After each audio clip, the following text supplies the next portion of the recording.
presented by Krish Music.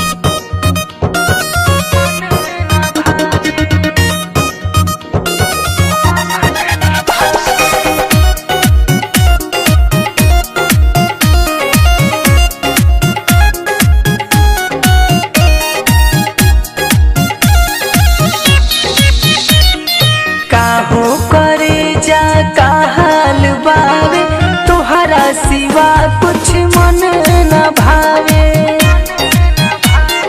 काहो करे जा का हाल बावे तोहरा सिवा कुछ मन न भावे।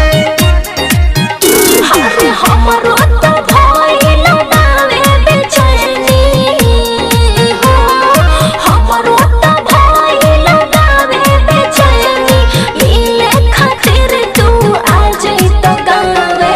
काहो करे जा का हाल बावे तोहरा सिवा कुछ मन न भावे। काहो करे जा का हाल बावे तोहरा सिवा कुछ मन न भावे। इसके स्टूडियो छपरा।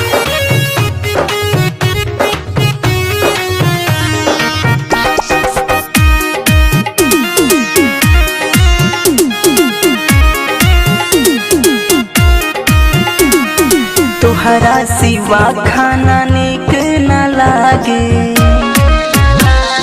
तोहरा सिवा खाना निक न लागे, तोहर सूरतिया देखिला आगे।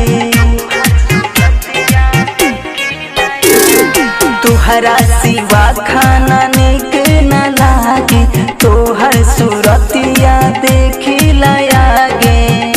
अरे बाबा जबोरी मिलन जरूरी हो, बाबा जबोरी मिलन जरूरी, मिले खातिर तू आ जइतो गावे। काहो करे जा का हाल बावे तोहरा सिवा कुछ मन न भावे। काहो करे जा का हाल बावे तोहरा सिवा कुछ मन न भावे।